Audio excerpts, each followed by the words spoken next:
Bonsoir à tous, bienvenue dans Ça déraille, le podcast qui va peut-être vivre son seul moment de suspense de la saison. Vous avez compris, on va parler du Giro d'Italia qui démarre ce vendredi d'Albanie, épisode spécial pour l'occasion évidemment.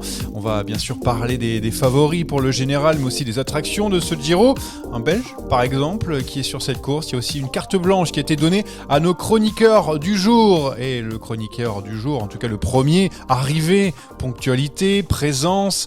Voilà, tout est beau encore aujourd'hui. Un nouveau micro incroyable. Salut Jérémy. Bonjour Johan, bonjour Théo, bonjour à tous. Je tiens à préciser effectivement que j'étais le seul chroniqueur à l'heure ce matin. Je suis aussi le seul chroniqueur qui s'est réveillé aux aurores, contrairement à toi qui viens de te lever. Donc... Et qui a pu préparer, bien sûr, depuis ce matin, lever aux aurores pour préparer cet épisode pour le Giro. Salut Théo, ça va ? Oui, très bien. Très bien, en forme, Ben. j'ai l'impression. Alors Jérémy, dans le chat, on t'attend déjà à Longchamp, pour savoir. Alors Longchamp, pour ceux qui ne sont pas parisiens, c'est un anneau où on tourne en vélo. On t'attend, a priori. J'y suis allé hier, c'était les Strade Bianche, je ne sais pas ce qui s'est passé, il y a un camion qui a dû déverser du sable. Ça ne me plaît pas du tout, donc je reviendrai quand on aura nettoyé la chaussée. Très bien, et ben, le coup de gueule est passé pour ceux qui attendent Jérémy, bien sûr, qui tourne. C'est peut-être le recordman maintenant du circuit, peut-être du Tour du Circuit en moins d'une 29, c'est ce qu'on m'a dit. Oui, 3 km 6 en 1,29, effectivement, j'ai fait de gros progrès, c'est super. Tu es excellent. Tu pourrais presque participer au Tour d'Italie. On va débriefer tout ça dans une première partie, enfin dans la seule partie du jour. Il y aura aussi on n'attaque pas évidemment. Un petit quiz, j'imagine. Des paris, j'ai changé une petite chose pour les paris. Vous verrez ça tout à l'heure. En attendant, c'est le tempo. Putain, t'as fait une bonne sortie aujourd'hui, hein. Papa va rentrer et puis il va aller faire du tempo maintenant, hein. Le Giro donc 2025 qui commence ce vendredi d'Albanie, donc je le disais en préambule pour la première fois de l'histoire, un parcours un peu particulier avec des difficultés dès la première journée vers Tirana, la capitale, avec 2 chronos mais pas beaucoup de kilomètres, autour de 40 et puis de la montagne disséminée un petit peu partout. Il y en a dès le début, il y en a aussi à la fin, une belle étape d'Estradé avec celle qui est la 9e je pense qui arrive à Sienne. Donc sur le papier, il y en a un petit peu pour tout le monde. Jérémy, je suppose qu'en regardant un petit peu ce parcours, ces profils, différents profils, tu as plutôt apprécié ou parce que vraiment, pour le coup, il n'y a pas genre, comme c'est le cas au Tour d'Italie, où tout est sur un gros bloc sur la fin, là, il y en a un petit peu tout le temps. Oui, bon, la concentration en montagne, elle est quand même plutôt regroupée en 3e semaine, mais ouais, moi, ce que j'apprécie, c'est d'avoir une variété des parcours. Tu commences par des étapes pour puncher, tu as un chrono très rapide, tu en auras un autre un petit peu plus loin dans la course, qui est pas exagéré, mais qui est quand même important et suffisamment impactant, je pense, pour le classement général. Donc ouais, c'est un parcours complet qui devrait permettre de voir s'illustrer tous les types de coureurs alignés sur ce Tour d'Italie. Donc je suis plutôt emballé, ouais. Pour toi, Théo, le Tour d'Italie, c'est plutôt assez classique ou c'est bien que ça change de temps en temps de parcours, on va dire, en tout cas de montagnes notamment disséminées un petit peu partout? Surtout que l'édition 2024 avait été une belle purgeasse quand même, il faut le dire. Derrière Tie-Dye, on s'est quand même beaucoup ennuyé, même s'il y avait eu quand même des petits moments de frisson. Donc non, c'est un beau parcours avec une start-list qui reste assez homogène. Ce sera peut-être la seule fois de l'année, donc on va peut-être le savourer. On râle souvent des grands tours un peu surdominés, donc j'espère qu'on aura quand même un vrai suspense là-dessus. Voilà, il y a un parcours, comme on dit, c'est toujours les coureurs qui font la course, mais je le trouve relativement un poil déséquilibré quand même, parce qu'il y a quand même beaucoup de montagnes en 3e semaine, donc j'ai peur quand même que les 2 premières semaines, au niveau du classement général, il ne se passe pas grand-chose, même s'il y aura des journées propices. Voilà, il y a quand même un relatif déséquilibre avec la 2e semaine, où on devrait voir beaucoup de baroudeurs quand même s'éclater. Ça peut être très bien aussi, hein. Mais voilà, j'ai un peu peur de ça, globalement. Dans le chat d'ailleurs on dit un gros parcours somnifère. Alors je suis pas forcément d'accord avec ça parce que dès la 7e étape ça monte quand même jusque Tagliacozzo, 1400 mètres d'altitude. Certes c'est pas forcément l'étape de montagne mais attendue. C'est pas parce que ça monte que ça va être bien, hein. Ah ben non mais j'en sais. Ce sont les coureurs qui font la course. Moi je n'y peux rien. Oui. Mais c'est vrai que bon, d'habitude il y a un grand enchaînement sur la fin avant d'arriver à Rome, mais là je trouve qu'avec l'étape de Sienne, on en parlera peut-être un petit peu plus loin, ça permet aussi de voir pourquoi pas des surprises ou en tout cas des écarts dès le début avec les chronos aussi qui sont relativement tôt dès la 10e étape. Après on n'en parle plus. Voilà donc pour un petit peu pour ce parcours et avant d'entamer nos discussions, nos débats. J'ai demandé à mes chroniqueurs leurs 3 points, ce qu'ils ont envie de voir sur ce Giro d'Italia 2025, version 2025. Et on va commencer par Jérémy. Qu'est-ce que tu as envie de voir? Qu'est-ce que tu veux voir sur ce Tour d'Italie 2025? Il y a plusieurs choses qu'on a envie de voir. Donc forcément, si on doit regarder que 3, on est obligé de faire un tri. Je vais pas prendre la voie traditionnelle de dire je veux voir Bardet gagner une étape, je veux du suspense pour la seule fois de l'année. Théo l'a déjà dit. Donc mes 3 points sont un petit peu plus originaux. Moi, j'aimerais bien revoir Egan Bernal à un bon niveau au classement général parce que Egan Bernal, en ce début de saison, on s'est d'abord enflammé parce qu'il est devenu champion de Colombie, puis après on s'est un petit peu étonné malheureusement de le voir disparaître parce qu'il est tombé à Jaén. Il est revenu à un niveau honnête, mais pas fringant non plus sur le Tour de Catalogne. Egan Bernal, il faut se rappeler quand même que c'est un ancien vainqueur du Giro, il n'y a pas si longtemps que ça. Donc moi, j'ai vraiment envie de le voir batailler avec les meilleurs. Alors Roglic, Ayuso, les tout meilleurs, je sais pas. Mais moi, si tu me dis Bernal sur le podium dans 3 semaines, déjà, je tombe pas de ma chaise. Et c'est quelque chose qui me ferait plaisir. Ok. Voilà, ce serait un bon moyen de le voir renaître de ses cendres. Rapidement, pour les 2 autres points, vous aurez évidemment noté la présence, en plus de Wout van Aert, de Tom Pidcock, de Mads Pedersen, des gars des classiques, qui ont été soit peu pour Pedersen, soit pas du tout récompensés pour Wout van Aert sur leurs principaux objectifs du printemps. Et là, il y a quand même pas mal d'étapes qui sont susceptibles de leur convenir. Donc, quand Théo dit le parcours est déséquilibré, et c'est peut-être pas plus mal, je suis d'accord avec ça, parce que ça veut dire qu'il y a certaines journées où on assistera potentiellement à des classiques. Et ça, moi, j'adore. Et mon 3e point, il concerne un sprinter coéquipier de Wout van Aert qu'on avait mis parmi les fantastiques en début de saison et qui a quand même un peu de mal à confirmer. Et je pense qu'il joue très très gros sur ce Giro, notamment parce que Mathieu Brennan tape à la porte et il sera peut-être plus le sprinter numéro 1 dans les prochaines semaines. C'est Olaf Koy. En plus, Wout a indiqué qu'il venait, oui, pour porter le maillot rose, oui, pour essayer de gagner des étapes, mais aussi pour les lancer les sprints. Donc il aura encore plus de poids et de pression. Très bien. Pour les 3 points, Théo, toi, qu'est-ce que tu veux voir sur ce Tour d'Italie? Pas forcément ce que je veux voir, mais c'est pour moi les 3 gros enjeux de ce Giro. Pour moi, personnellement, évidemment, c'est très subjectif. C'est quand même le premier grand test pour Juan Ayuso en termes de leadership chez UAE, où on l'annonce, où il a préparé ça, où on lui a donné ce qu'il avait envie.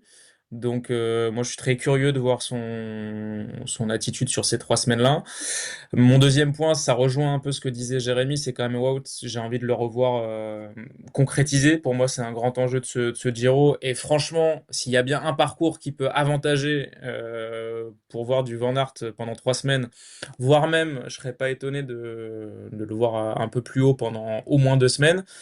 Donc c'est sur ce Giro-là, je suis plutôt satisfait qu'il prenne le départ. Et pour moi, le troisième gros enjeu, mais ça va peut-être rejoindre les enjeux français qu'on aura tout à l'heure, c'est de voir le premier grand tour de Paul Magnier, qui pour moi est une du grande satisfaction côté français de ce début de saison. Et pareil, c'est pas un sprinter pur, il va y avoir des parcours casse-pattes sur ce Giro. C'est un garçon qui peut également participer à des courses de mouvement, d'autant qu'il y a une Soudal Quick-Step certes avec Mikel Landa, mais la composition, on en reviendra peut-être tout à l'heure, la composition de la Soudal Quick-Step, elle est un petit peu magique aussi de ce côté-là, mais j'ai quand même envie très curieux de voir Magnier sur ce Giro. Je donne quelques 3 points de personnes dans le chat. On parle de belles batailles pour le général qu'on a envie de voir. Une victoire de Bardet, évidemment, Oui. pour tous les fans de Romain pour son dernier grand tour. Bernal, grand animateur de l'étape de Stradé et Finestré. On parle de Prudhomme aussi pour Nicolas Prudhomme pour des victoires ou le maillot de la montagne. Et Astana vers une Radia, ça c'est la type qui a donné ça. Voilà, en gros, c'est quelques 3 points. On a quelque chose qui se recoupe assez. C'est pour le général, notamment. Alors, on a parlé de Bernal, on a parlé aussi d'Ayuso ici. Avant ce départ, en tout cas de ce Giro, sur le papier, Jérémy, les 2 favoris, ce sont Roglic et Ayuso. Il y a, pour l'instant, annoncé une bataille entre tous les deux. C'est ce qui paraît assez logique, en tout cas. Oui, sur le papier, forcément, puisque ce sont eux qui ont réalisé le plus gros début de saison. Roglic, il a 4 grands tours au palmarès, il a déjà gagné sur le Giro. Ayuso, il aura le leadership de la meilleure équipe du monde. Il a déjà fait un podium sur la Vuelta, donc bien sûr, sur le papier, ce sont les favoris, mais ça ne veut pas dire qu'ils feront 1 et 2 ou 2 et 1 à l'arrivée à Rome, hein. Ça, c'est aussi la magie du Giro. Il peut y avoir des contretemps, des chutes, des craquages. Et quand on voit le reste de la start list, on se dit qu'il y a certains coureurs. J'ai parlé de Bernal, mais on peut parler de Landa, on peut parler de Storer, pourquoi pas, qui a fait un gros Tour des Alpes, qui pourrait peut-être venir s'immiscer dans la bagarre. Et c'est à souhaiter. C'est à souhaiter que ça se résume pas, du moins dans un premier temps, à un duel. Et moi, je crois beaucoup qu'au vu de la topologie du parcours, au début de la 3e semaine, on aura encore du suspense, et peut-être pas qu'avec ces deux-là. C'est ça, Mine de Théo. rien, Ouais, vas-y. il y a quand même un gros enjeu pour la Red Bull Boransgreux sur ce Giro parce que on l'a tous plus ou moins dit en début de saison, ils avaient fait un gros mercato et mine de rien, quand tu regardes les résultats attentivement, le pôle classique, pour moi, c'est une des grandes déceptions des classiques cet hiver au niveau de la Red Bull Boransgreux parce que quand on a recruté Pitti, quand on a recruté Lascano, quand on a recruté les frères Van Dijk, c'était pour peser sur ces courses-là et il n'y a rien, pas grand-chose à la clé. Sur les courses par étapes, j'ai vu un Jay Hindley qui est pour l'instant pas. J'ai confiance en la montée en puissance de l'Australien, mais Jay Hindley sur le Tour des Alpes, c'était quand même pas ça. Donc Roglic, pour moi, il joue quand même gros sur ce Giro-là, parce que s'il se loupe, c'est quand même toute la première partie de saison de la Red Bull Boransgreux qui se casse la binette. Et c'est surtout Et un puis en plus, affrontement entre deux blocs, hein, parce qu'on parle de la Red Bull Boransgreux avec une grosse équipe, Primoz Roglic, Jay Hindley, Daniel Felipe Martinez, on a aussi Giulio Pellizzari, et de l'autre côté pour UAE, il y a aussi là de quoi faire largement avec des gars comme Del Toro, Maika, McNulty, Jevine, et surtout Adam Yates qui normalement aurait dû jouer pleinement sa carte ici, mais qui paraît un petit peu en retrait sur Pour moi, c'est ce la début de grande saison. inconnue, Adam Yates. Ah oui, qu'est-ce qu'il Je va faire? l'écarte pas, je l'écarte pas du tout de l'équation parce qu'il a montré sur les mois et les années précédentes que même si on décale un peu la préparation, il peut être au rendez-vous. Mais pour moi, c'est la grande, grande, grande inconnue du AE parce qu'un Adam Yates au niveau de ses Tours de France précédents, pour moi, c'est podium, voire même plus haut. Donc ça peut être l'épine dans le caillou de la chaussure de Primoz Roglic. Surtout qu'Ayuso n'est pas connu pour donner des coups de main à ses partenaires, en tout cas. Donc c'est vrai que lui rendre l'appareil, ça va être aussi difficile pour Adam Yates qui voilà aussi entre deux eaux. Jérémy, je sais pas ce que tu penses de cette équipe. On a parlé de la Boransgreux bien armée, c'est vrai. Autour de Primoz Roglic, on voit ici que c'est assez clair. De toute façon, on l'a vu dans les dernières courses où tout le monde a pu rouler pour Primoz. Là, du côté du AE, il y a encore un point d'interrogation, même si sur la ligne de départ, c'est l'Espagnol qui est leader. oui, il y aura un point d'interrogation, mais sur le Giro, en général, tout le monde est à sa place. Rappelle-toi la Movistar en 2019, il y avait point d'interrogation entre Landa et Carapaz. Et après, c'est la course qui choisit. Sur les pentes terribles du Finestré, il n'y aura pas de place à toi, à moi. C'est celui qui aura la canne qui ira. Moi, je suis un peu de l'avis de Théo, quelque part. Adam Yates, j'ai pas envie de l'enterrer, même si j'ai jeté un œil à ses précédents résultats, et à part le Tour d'Oman, Mais c'est horrible, hein. c'est catastrophique. Mm. Maintenant, Adam Yates, il a la recette, il est déjà monté sur le Après, podium regarde, du Jérém, Tour. 2023, Geraint Thomas, tu regardes ses résultats avant le Giro, tu te dis pas, il va faire le match jusqu'au dernier jour avec Roglic, hein. Complètement. Donc, Non, mais complètement. Donc, on peut pas, en fait, on peut pas écarter des coureurs de cette expérience, de ce talent-là, avec un tel passé, et puis dans ce type de structure.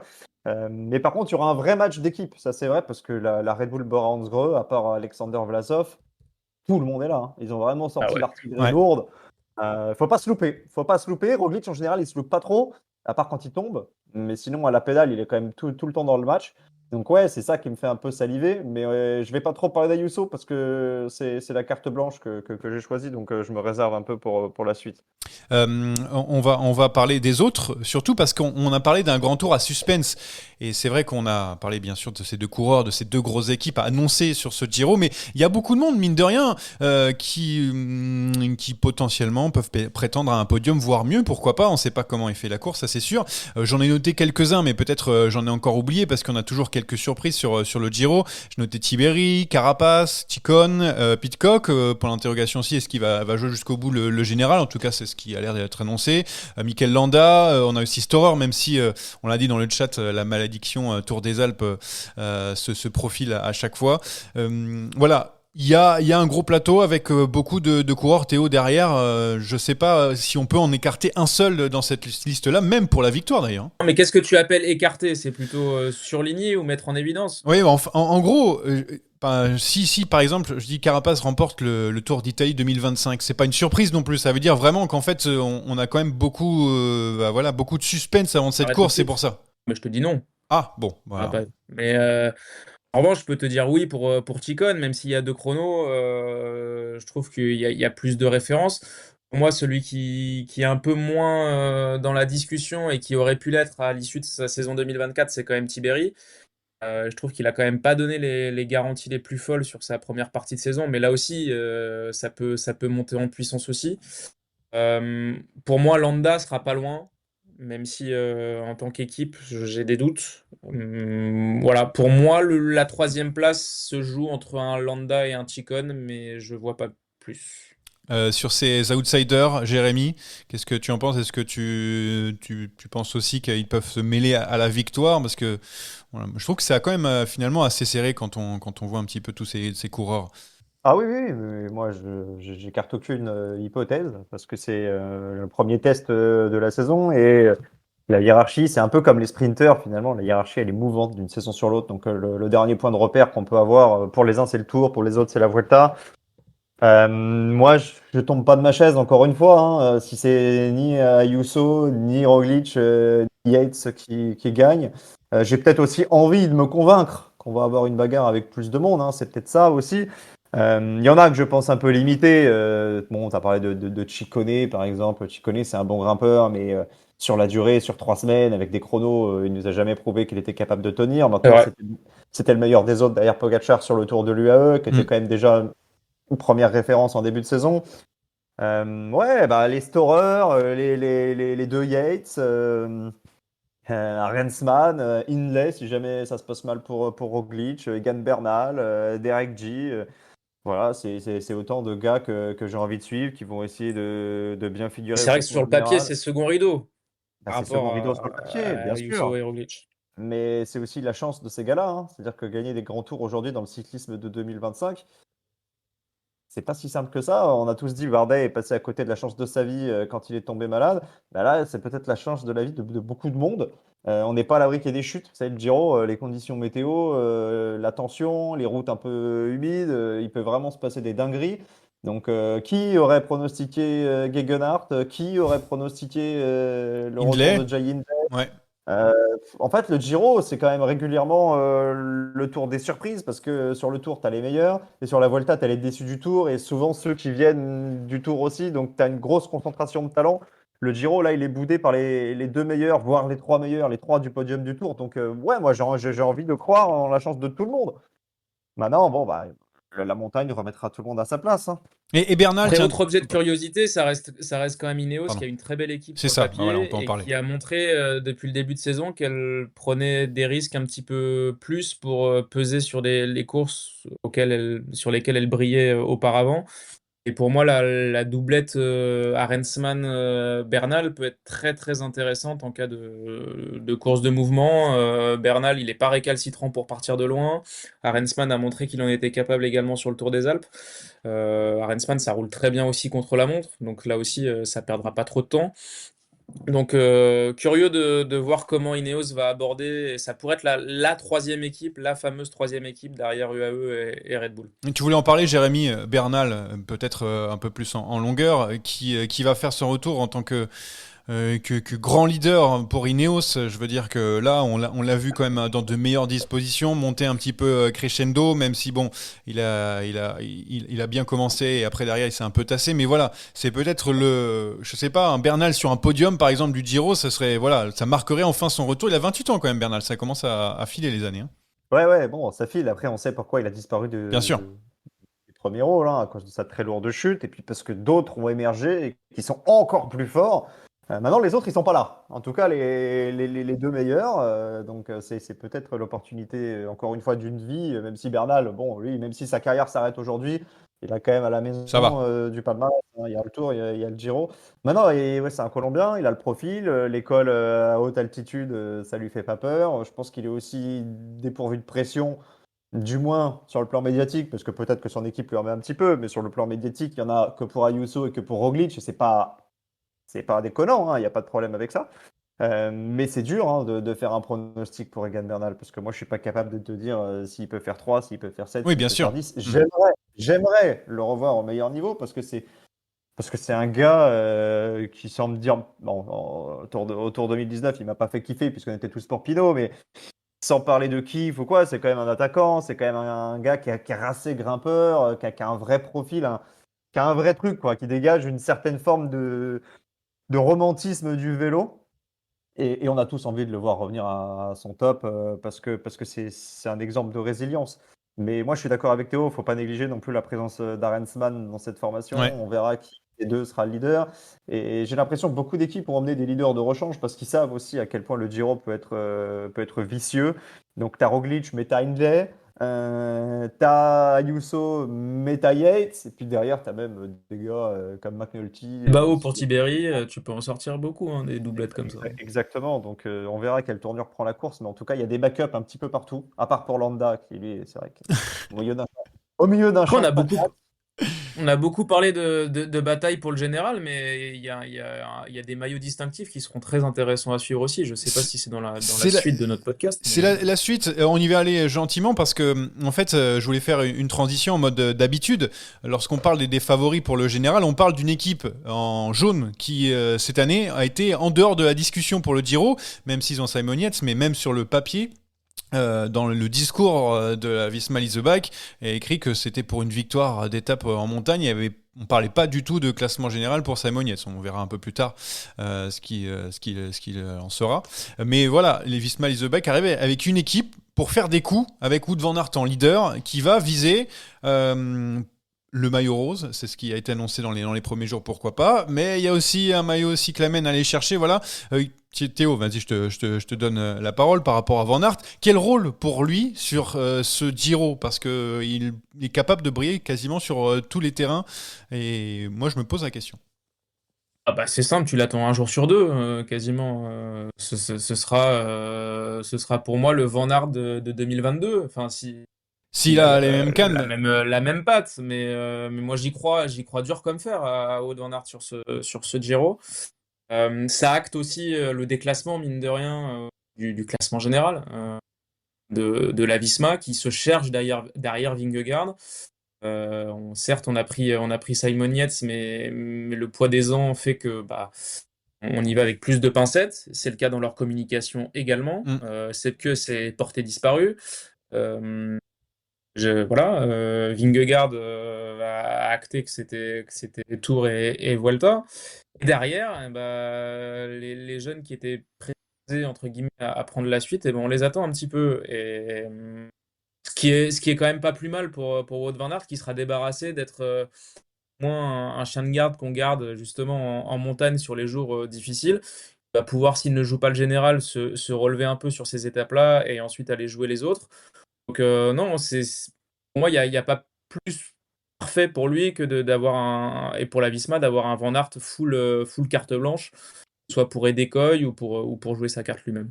tu vois quoi pour Van Aert sur ce Giro, Jérémy? Qu'est-ce que dans ta boule de cristal, qu'est-ce que tu vois? Ouais, vas-y, tu peux regarder un petit peu quelques secondes pour voir ce que tu vois dans ta boule de cristal.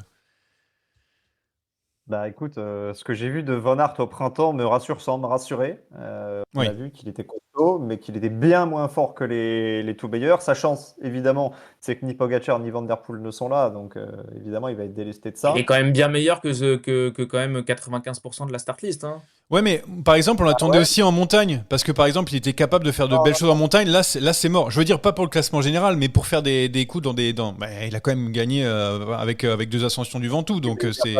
Voilà. Il vient pas sur ce Giro pour ça. Enfin, Oui. je pense pas. Après, c'est pas exclu que s'il est bien placé en première semaine, il se batte dans les premiers cols pour garder potentiellement le maillot rose ou une bonne position. Non, je pense qu'il vient avec deux objectifs. C'est faire des coups, évidemment, et il y a le terrain pour, parce qu'il y a des étapes qui lui correspondent très bien, et la première en fait partie. Et il vient aussi beaucoup pour aider Coy, ce qui me fait dire que ce ne sera pas un candidat pour le cyclamen, parce que s'il est là pour emmener les sprints de Coy et qu'il se relève dans les 100 derniers mètres, il va perdre de gros points. À côté de ça, tu as un Pedersen qui, lui, à mon avis, va pas se cacher, hein. Il va essayer de tout faire. Et on devrait voir du Pedersen à droite, à gauche, en veux-tu, en voilà. Donc ça sera peut-être sur l'ensemble des 3 semaines le plus gros adversaire de Van Aert parce qu'ils sont un petit peu dans le même registre, même si je pense que Van Aert est toujours un peu plus complet. Maintenant, Mais ce pour que va rebondir, faire Pedersen, Van Aert va le faire. bah ouais, mais le problème de Van Aert aujourd'hui, c'est que s'il arrive avec Pedersen, il est battu 100% du temps et qu'il y a quelques années, c'était pas le cas. Et moi, ce qui m'inquiète et ce qui m'a inquiété dans la campagne de Flandrienne de Van Aert, c'est pas sa condition globale. Oui, il est meilleur que 95% des mecs sur le Giro, mais le problème, c'est qu'il sait plus gagner, quoi. C'est qu'il sait plus conclure. Il arrive avec Powell, pardon, il perd. Il arrive avec Serge Evenepoel, Powell. Serge Powell, exactement. Il arrive avec Evenepoel, il perd. Il arrive contre Pedersen pour faire podium à la fois sur le Ronde et sur Roubaix, il perd. Donc, à un moment donné, il va quand même falloir retrouver la pointe de vitesse parce qu'elle est essentielle pour Van Aert. Oui, il est déjà gagné en solitaire, mais quand même falloir qu'il règle ce problème-là. Ouais, surtout qui tombe sur un os, hein. Pedersen qui est sur le papier le favori, Théo, peut-être pour le maillot cyclamen. Pedersen parce qu'il est capable de marquer des points un peu partout. Même en montagne, hein. Vu ce qu'il a fait cette année, enfin voilà, faut pas l'oublier, il est capable aussi de briller sur une étape de transition. Je suis d'accord avec ça, c'est le grand favori. Après, je peux t'en citer d'autres, hein. Un Paul Bien Magny sûr. sera intéressant à Ah, suivre, hein, sur ces étapes-là. C'est chez les jeunes. Alors certes, il a pris du poids cet hiver pour jouer les classiques et jouer les sprints, mais chez les jeunes, ça passait très bien les bosses quand même. Donc sur des étapes casse-pattes, moi je l'écarte pas la discussion. Après, à voir par rapport au pur sprinter, si un mec enchaîne, tu sais très bien, hein, sur Ouais. un classement on maillot l'a vu par avec points, Desmar. t'as un mec qui en claque 3 ou 4 en étant supérieur dans les sprints massifs, bah forcément un Caden Groves, s'il arrive à perfer sur des sprints plats, et Groves c'est vraiment pas le sprinter le moins talentueux dans les bosses. Je l'écarte pas non plus de la discussion. Après, faudra voir les scénarios de course sur les étapes dites casse-pattes et de baroudeurs. Tu auras évidemment des équipes qui protégeront les points pour ce maillot-là. Donc, ça va être une bagarre très très intéressante à suivre, comme la bagarre pour le maillot Azzurro, pour le maillot du meilleur grimpeur. Oui, là qui est un peu plus ouverte, évidemment, puisqu'on sait jamais à l'avance qui va vraiment le jouer. Pour les sprinters, on a noté notamment Milan Fretin est là. On va voir aussi s'il est capable de scorer du coup sur un grand tour. Sam Bennett est là. Ouais, c'est vrai que pour aller chercher le cyclamen sur le Giro, faut Ah quand non, même passer relativement bien les bosses. Et c'est pour ça que je t'ai cité des oui, bien profils sûr. comme Groves, Fretin, voilà, c'est dur. Ouais, donc je notais aussi Sam Bennett qui jouera gros avec Decathlon Ouais, G2R, bah alors puisque là, c'est. Oui, bon, ça, par contre, ce sera peut-être ma carte blanche. Tiens, j'en parlerai un peu plus tard. Donc voilà, d'autres sprinters qui sont là pour essayer de gagner au moins une étape. Qu'est-ce qu'il y a, Jérémy? Non, mais Bennett, on en parle comme si c'était Jacobsen. Bennett, il a déjà gagné le maillot vert sur le Tour, il a déjà gagné les 4 jours de Dunkerque en passant le Banc Cassel. Je veux dire, s'il est à son pic, eh, il Oui. sera pas, il mais sera pas scandaleux, hein. Ouais, non. oui, mais j'avoue que j'y crois pas. Voilà, Ah, laisse-nous de ce côté de la pas barrière. non plus. Mais tu le traites comme si c'était Bruno Vegan à la sortie des fêtes de Noël. Attends, quand même, du respect J'ai pour pas Sam dit Bennett. ça. Non, Alors, mais C'est ce que j'ai dit. là, tous les deux, là, vous le traitez comme si c'était un nulos. non, On non, verra non. quand même. Attends, Bennett, bise à Bennett, Bennett, hein. Bise à Bennett et à tous les Irlandais d'ailleurs. ah, Voilà. Bennett, si tu me dis, il y a 5-6 sprinters qui passent une bosse, avec Pedersen, avec Groves, avec Van Aert, il sera pas si loin, je pense. Ouais, On verra. c'est vrai. En plus, il a montré de belles choses. Je crois que c'est à Bessèges où il était capable de passer les petites bosselettes, on va dire. Des attractions pour finir, avant de parler des Français, on en a un petit peu entamé dans nos discussions, mais non, autre attraction, des personnes que vous voulez noter, rajouter quelque chose en plus, non. On peut faire la page franco-française. On va commencer évidemment avec ce qui peut-être intéresse le plus les Français, puisque c'est la DER sur un grand tour de Romain Bardet qui va venir sur le Giro, une course qu'il aime. Mais maintenant, je me pose la question, et je vous pose la question, Jérémy, il veut faire quoi, Romain Bardet, sur ce Tour d'Italie? C'est remporter une étape parce qu'il lui en manque une pour faire le trio gagnant, ou est-ce que il va quand même essayer de viser le général? Moi, je me pose des questions avant ce grand tour, parce que vraiment, point d'interrogation, il est capable de tout, Romilou. Écoute, quand je vois la start list, je me dis, Romain Bardet, il n'a pas à rougir par rapport à bon nombre Ça, de c'est clair. favoris pour un potentiel top 5. Maintenant, Romain Bardet, moi, je peux m'en tenir qu'au discours qui tient. Et en l'occurrence, on a eu la chance de l'avoir il y a quelques mois dans le podcast de l'équipe. Et il a été très clair là-dessus. Il veut absolument gagner une étape, terminer sa carrière par une entrée dans le club des seniors. Coucou à Pierre Amiche, des vainqueurs d'étapes sur les 3 grands tours. Et ce serait à souhaiter. Et moi, je souhaite vraiment qu'il se consacre à cette chasse-là plutôt qu'à un classement général. Maintenant, s'il l'obtient vite, cette victoire d'étape, qu'est-ce qui l'empêche de bifurquer vers un bon classement général? Autant jouer là-dessus. Donc en fait, tout dépendra des opportunités qu'il obtiendra ou pas, sachant que des bons de sortie, il faut être clair, hein, tant qu'il ne sera pas à un quart d'heure au général, il n'en aura pas. C'est quand même Romain Bardet. Donc moi, je pense que l'objectif principal, il est là. Bah non, Théo parlait de la lutte pour le maillot bleu. Bah, pourquoi pas, si ça peut être un objectif pour lui. Mais il va falloir faire un choix à ce moment-là très vite, parce que là, il faudra prendre des points quand même dès les 2 premières semaines. Donc soit tu le retrouves à un quart d'heure au général au bout de 3 étapes, et là, il fait un peu ce qu'il veut. Soit, et je pense que ce sera le cas, il restera placé et il faudra gagner très très vite pour avoir des ambitions au général. En gros, Théo, Romain Bardet, c'est la même chose que sur le dernier Tour de France. En plus, c'est bien parce que la première étape, c'est pas similaire, mais bon, c'est vallonné et tout. Il pourrait même faire un coup dès le premier jour. Enfin, je dis ça. Ouais. Moi, je crois à un Romain Bardet offensif dès les premières étapes de ce Giro, même s'il a quand même avoué à demi-mot que sur le Tour des Alpes et à Liège, il n'était pas vraiment exactement là où il voulait, et il espérait que ces derniers jours avant le départ du Giro, il ait un petit peu colmaté cette petite différence de forme. Il y a une dimension quand même très importante pour Bardet, c'est qu'il vient avec Max Poul, qui est plutôt lui prédestiné à jouer le classement général de ce Giro. Et si ça se passe mal d'aventure pour Max Poul, parce que parfois ça tombe beaucoup, Max Poul, et c'est parfois pris dans des cassures également, il y a une team Picnic comme PostNL qui joue quand même des points, classement UCI. Alors, c'est chiant, hein, je suis désolé de le rappeler, mais Oui. Astana, ça pousse derrière. 150 points de retard pour On Astana. est sur un grand tour. On est sur un grand tour et mine de rien, même un fond de top 10, ça peut jouer, d'autant que quand même Romain, mine de rien, ne marquera plus de points ensuite théoriquement dans la saison. Donc est-ce qu'il sera encore dans les 20 meilleurs coureurs de Picnic pour aller mettre des points? Ça aussi, ce sera un enjeu.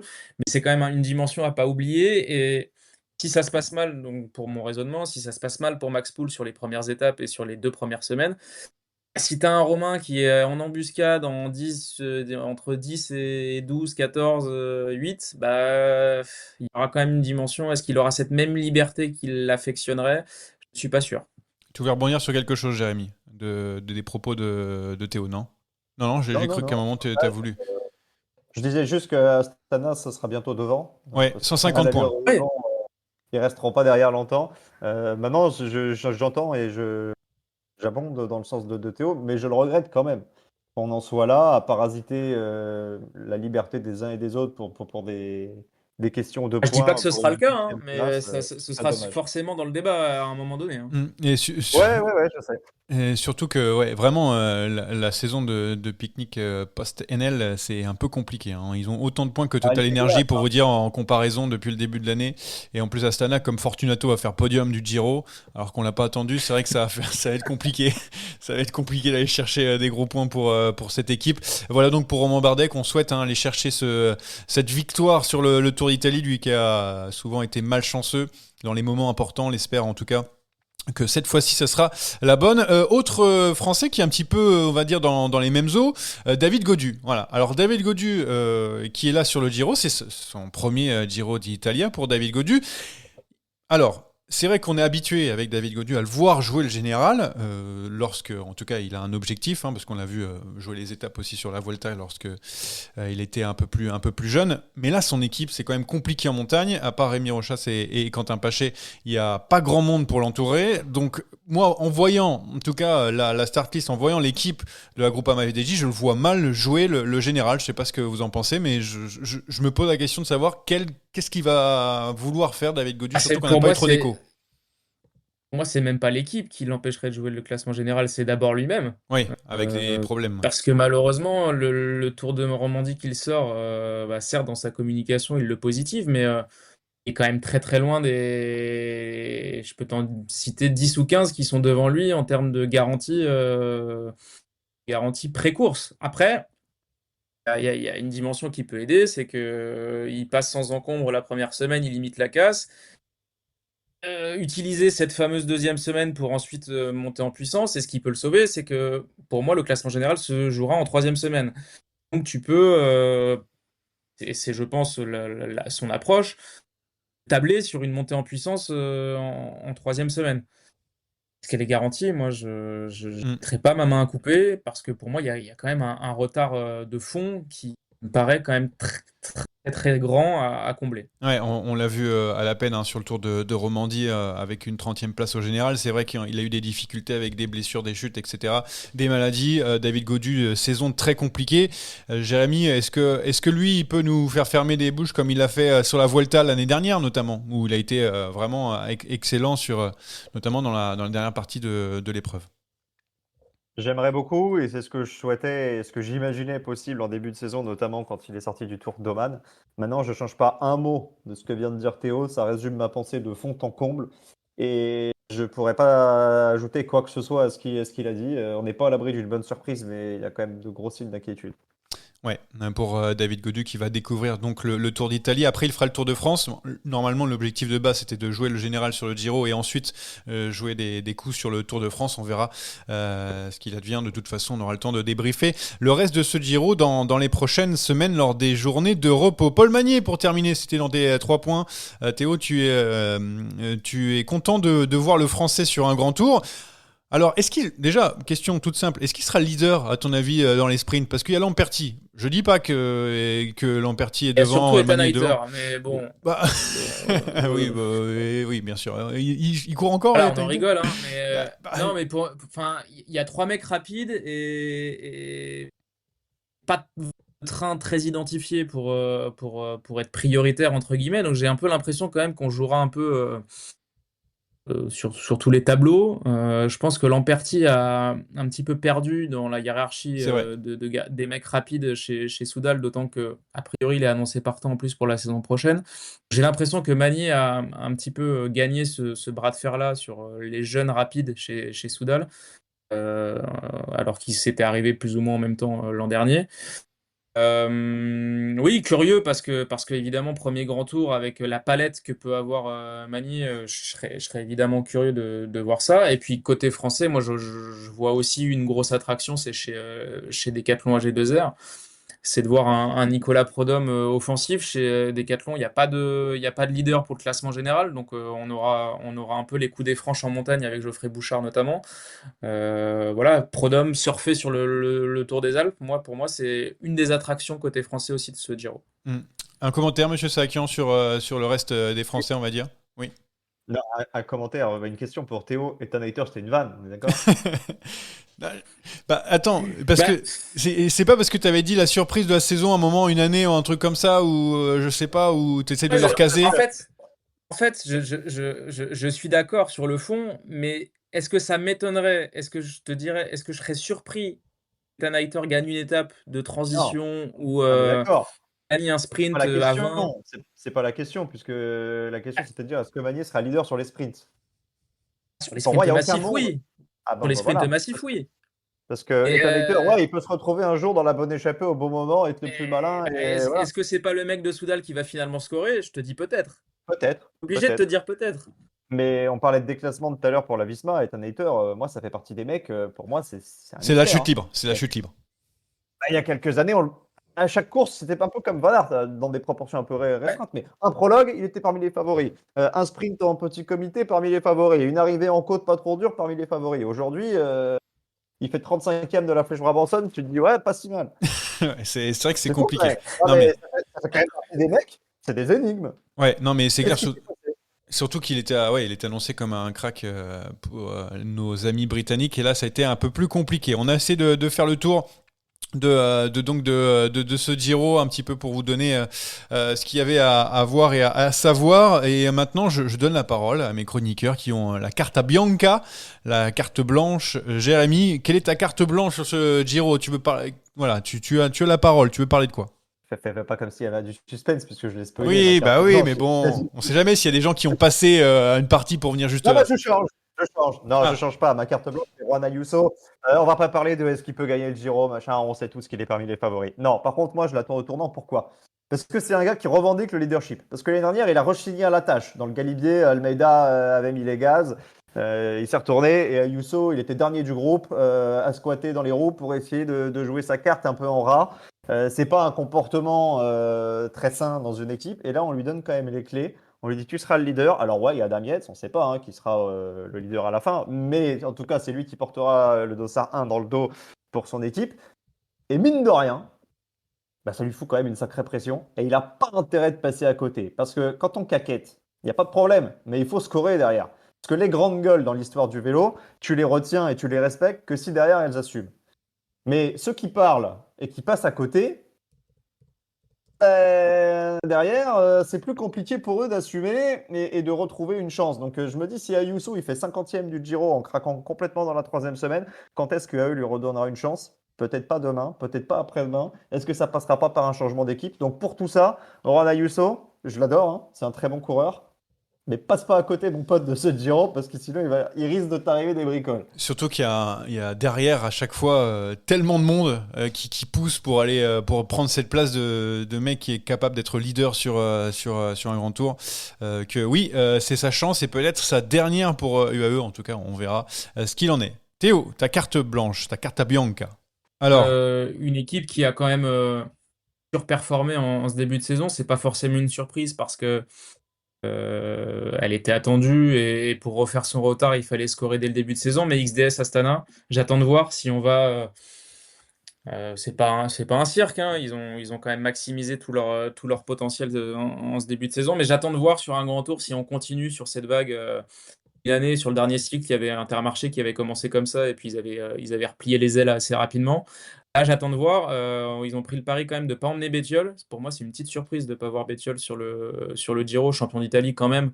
Se passer d'un mec comme ça avec une deuxième semaine, avec ce type de profil-là, moi, ça m'interroge un peu parce que je trouve qu'il avait quand même repris un peu de forme vis-à-vis de ses problèmes qu'il a eu en début de saison.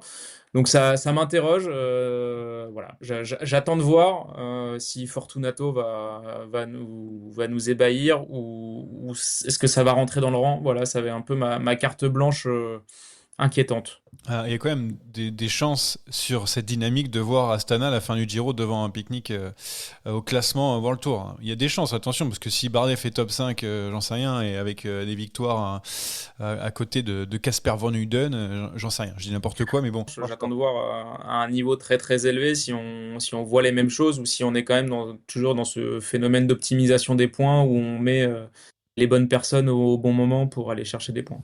Très bien. Je vais terminer avec ma carte blanche. Moi, c'est juste un tout petit coup de gueule.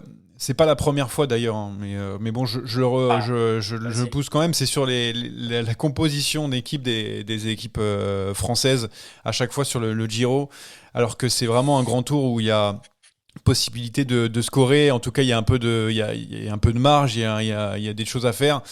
Quand je vois Decathlon G2R à la mondiale avec quasiment aucun grimpeur, même si on aime beaucoup Nicolas Prolom et ce qu'il a fait sur le Tour des Alpes, mais bon, à venir avec comme leader Sam Bennett sur le Giro, alors que tu as quand même pas mal de coureurs, même si, bon voilà, tu vises aussi le Tour de France, mais bon, tu as quand même de quoi faire dans ton équipe pour faire quelque chose d'un peu mieux, même si bon, on sait qu'Andrea Van Dremen va gagner sur le Giro, mais bon bref, moi c'est ça. Après que la Cofidis, bon, c'est compliqué aussi. Je trouve des Sergio Samitier, des Yann Mas, enfin voilà, c'est des mecs on savait même pas qu'ils étaient dans l'équipe. Et la Groupama UDJ, il y a David Gaudu, ils ont fait le jeu, mais autour c'est pas hyper beau. Je trouve, c'est vrai que je suis un peu dur, mais c'est juste que moi, je sais pas, c'est un grand tour. On le néglige à chaque fois, on sait, parce que par la culture du Tour de France, etc.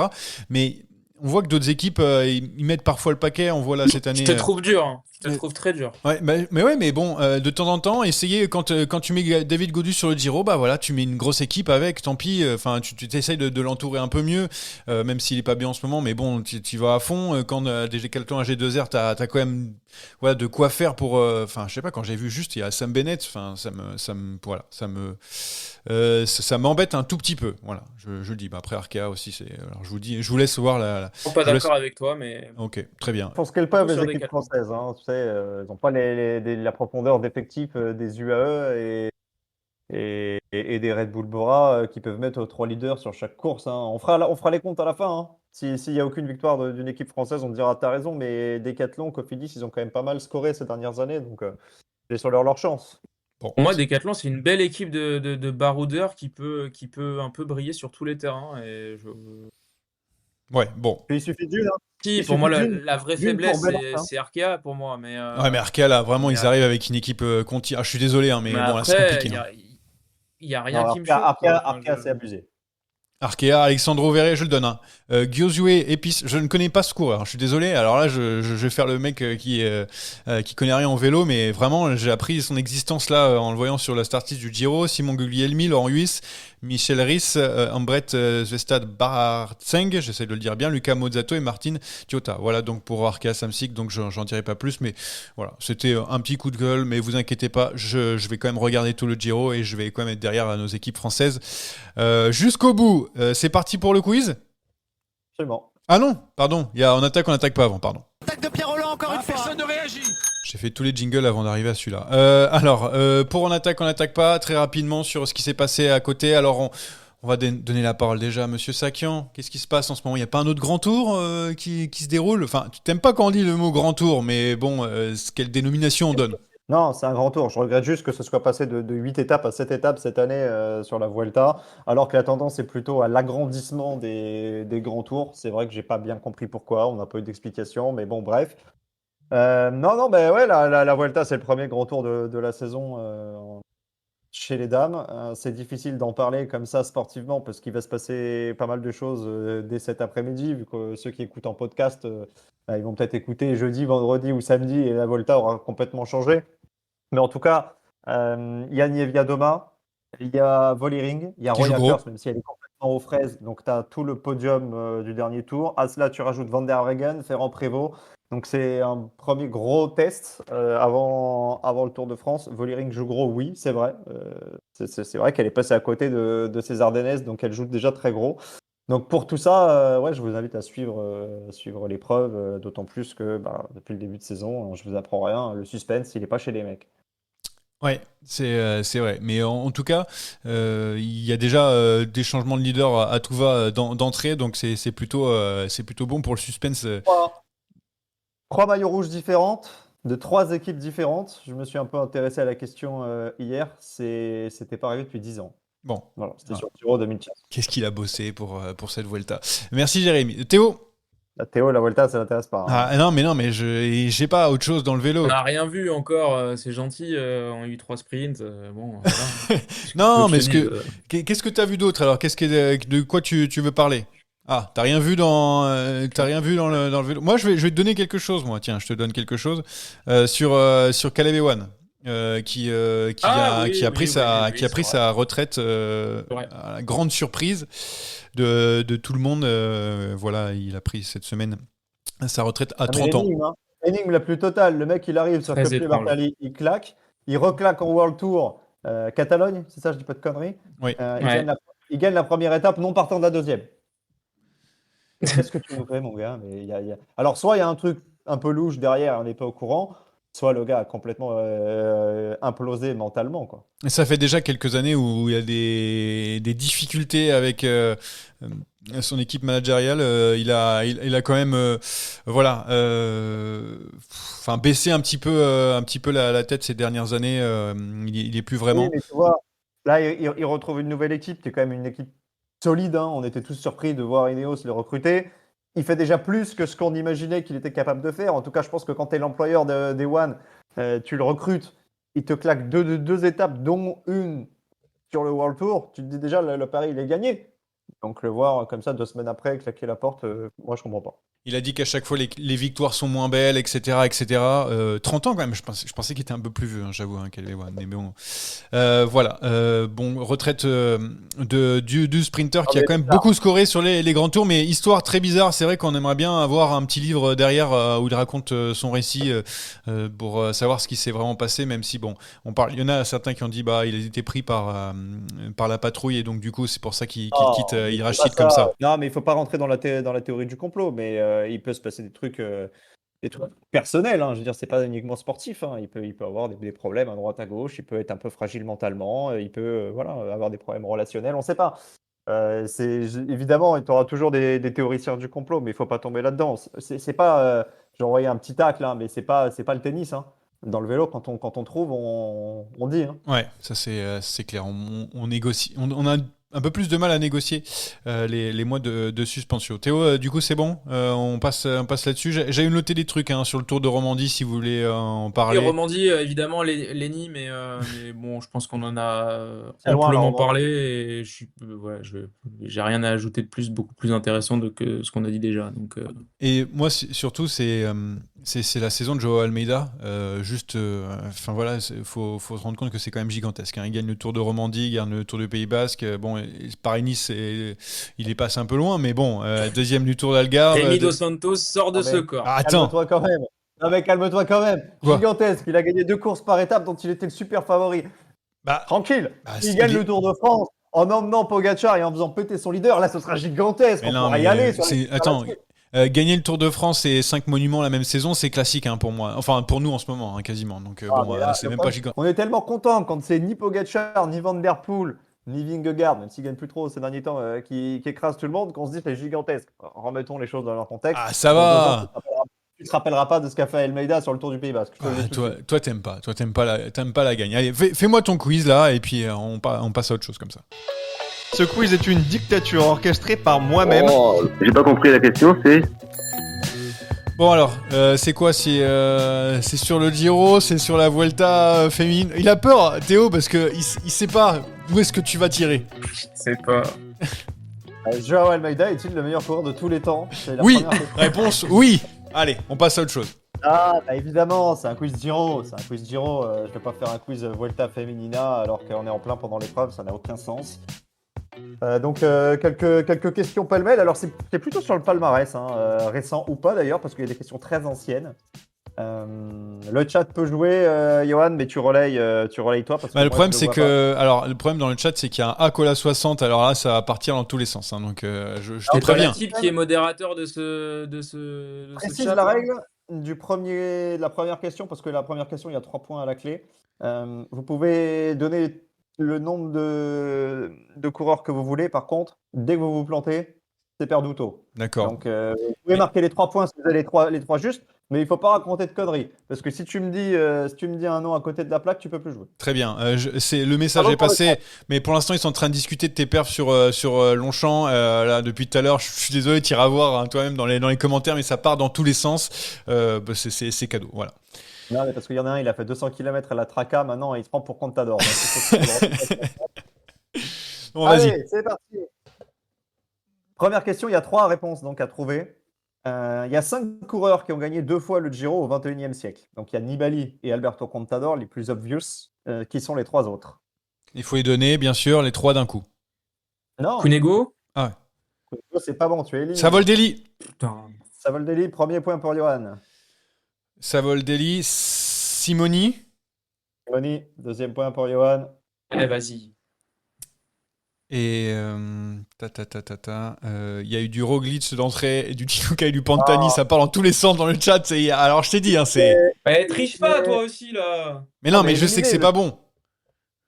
Bon, Johan, je te laisse encore 5 secondes pour Pardon. trouver le dernier. non, T'as c'est des- bon, il a perdu. Tac. Et Oh, Johan, relaye le chat là. je vais dire ouais, Quintana. Ouais, j'ai pas. Je te donne Oh, ça c'est comme pas ça. Quintana. Théo, tu l'avais pour le fun? Je sais pas, j'aurais dit. Di Luca? Non, c'est Ivan Basso qui a gagné 2 Ah, fois. ouais. Complètement oublié Ivan Basso. Ouais. Scusi. Ouais. Jodieras. Deuxième question. Quel est le dernier Français vainqueur du Giro? Fignon? Laurent Fignon, premier Ah, point bah oui, pour bien sûr. Théo. Bah oui, C'était en 89, je suis bête. Année où il est à 8 secondes de faire le doublé. Ah ouais, mais je suis Quel est bête. le Ouais. dernier Français sur le podium? Classement général final. Attends, répète. Le dernier Français sur le podium. Ah, c'est Gadret.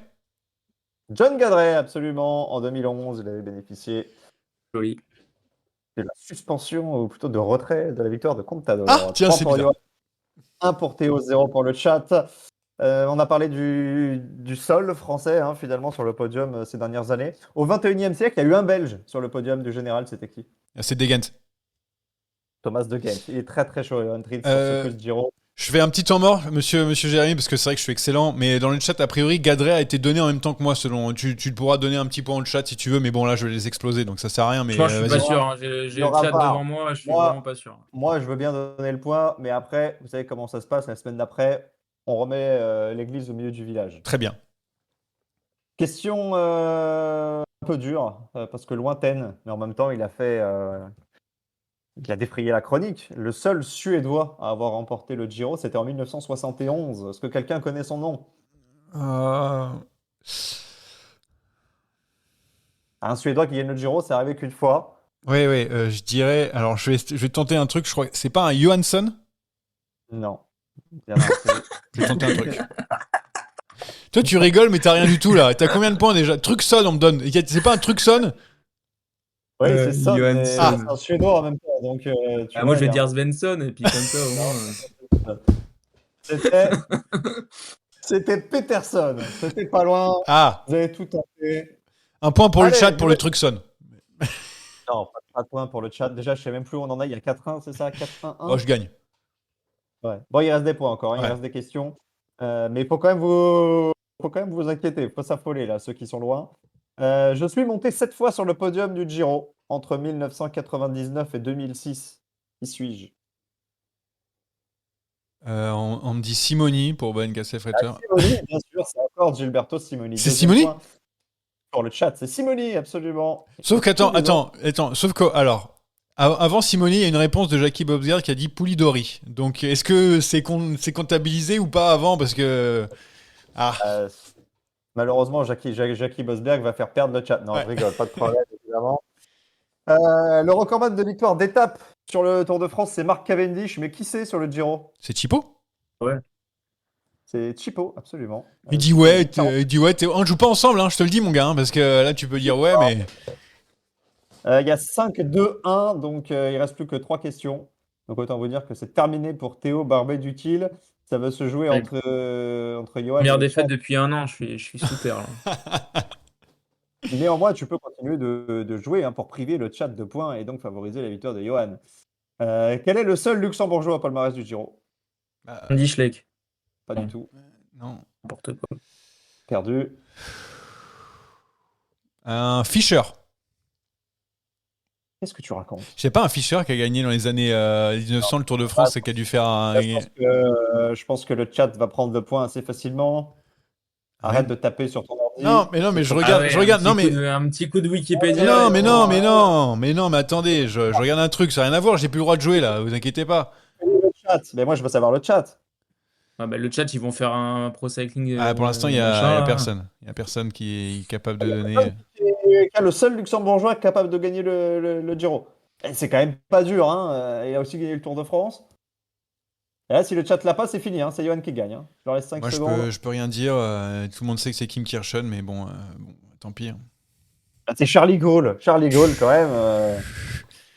Bon, allez, c'est gagné pour Johan Pritz. On va quand même poser les deux dernières merci. questions. J'ai gagné 2 fois le Giro. J'ai gagné un mondial de chrono. 5 Tours de France, mais aucune Vuelta. Qui suis-je?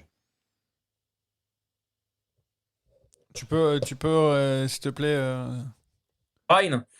Indurain, pas besoin de répéter. 2 Ah, Giro, un mondial de chrono, 5 tours, mais pas de Vuelta. Il n'y avait pas 20 000 possibilités. J'ai pas entendu le 5 tours, pardon, excusez-moi. Excusez-moi, sinon c'était facile, j'aurais évidemment. D'accord, bah si c'est facile, on rejoue tout sur la dernière, Johan. Ok, vas-y, allez. 5 points. Quel Espagnol? Là, je fais doucement pour que tout le monde ait le temps. Quel Espagnol a porté 5 jours le maillot rose en 2010 et a terminé 2e? 2010, Arroyo. David Arroyo, il est monstrueux. Il gagne la question à 5 points. Victoire c'est bon, de j'ai Johan gagné. Pritz. Ah voilà, mais Non, je mais sais. t'es malade ou quoi? Quoi? Qu'est-ce qu'il y a? Tu l'as dit avant moi? 5 points. Mais non, mais attends, j'ai dit avant toi. Attends, mais parce qu'en fait, toi, avec ton truc, des fois, on t'entend pas, donc ça sera de ta faute. T'as qu'à avoir une bonne machine. Moi, je vais te. Regarde le micro, Jérémy. Regarde comme il est beau. T'en veux un? j'ai Tu dit veux un 15 même? fois. Il y aura le VAR. Parce que nous, on t'a pas entendu, en fait. Il l'a peut-être dit, mais on t'a pas entendu. Donc, on va voir si on lit sur les lèvres. Ah bah regarde à la vidéo. Voilà.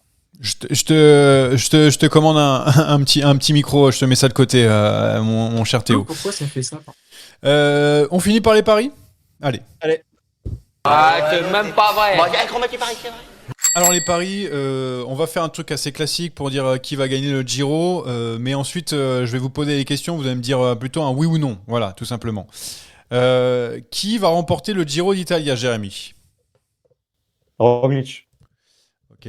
Théo? Roglic. Ok, très bien.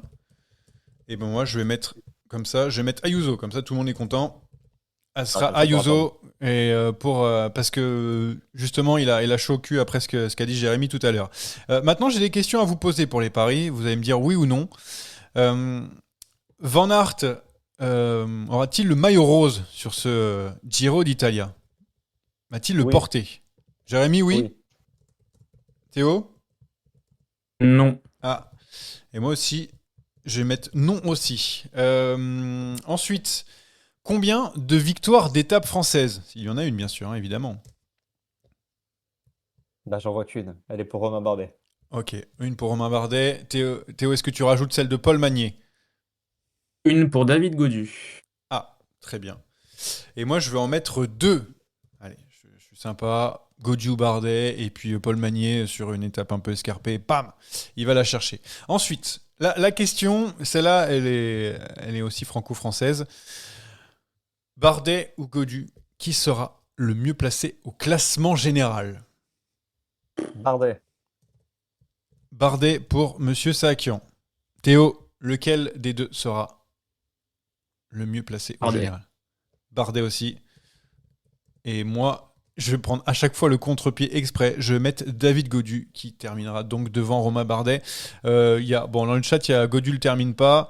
On m'a dit 14 victoires d'étape pour les Français. Ah non, une des eaux, pardon. Il y a un misclick malheureusement. Voilà, on va terminer là-dessus. Merci les gars d'avoir été avec nous. Merci au chat d'avoir été plutôt chaud. Non, Même plutôt nul. Le chat a été nul. Oui, mais Faut pas quand sur même, le quiz, mais sur tes Je veux qu'on sorties. revoie la vidéo, s'il vous plaît. Sur tes sorties à Longchamp, Dans un très court laps de temps. sur tes sorties à Non, mais Longchamp, les ils ont été sorties à très chauds. Non, Ouais. mais le problème, c'est que je sais qui initie ce genre de dialogue de sourds. C'est Acola 60. Et Acola 60, il roule tous les jours. Donc, ouais, il a des meilleures moyennes. Mais moi, c'est pas mon objectif. Moi, je suis là pour le plaisir. Voilà, je suis là pour me faire kiffer. Et ça, il comprend pas, ton pote. Ah, bah, j'espère qu'il est encore là pour longtemps. En tout cas, on dit ouais, défaite pour le chat, mais on n'a pas triché comme Johan. Bah, je suis désolé, j'ai pas triché. Hein, Non, j'ai été vérifié s'il y avait un Fischer qui a gagné. En fait, c'est pas du tout, c'est un Faber. Donc, j'étais très loin. tant Merci mieux. encore une fois d'avoir Merci à participé. On se retrouve pour la journée de repos. Peut-être la première après l'Albanie, on verra ce qui s'est passé. Et puis, sinon, on se reverra après la deuxième journée de repos pour débriefer ce qui s'est passé pendant 10 jours. À plus tard. Salut! Allez, bye bye.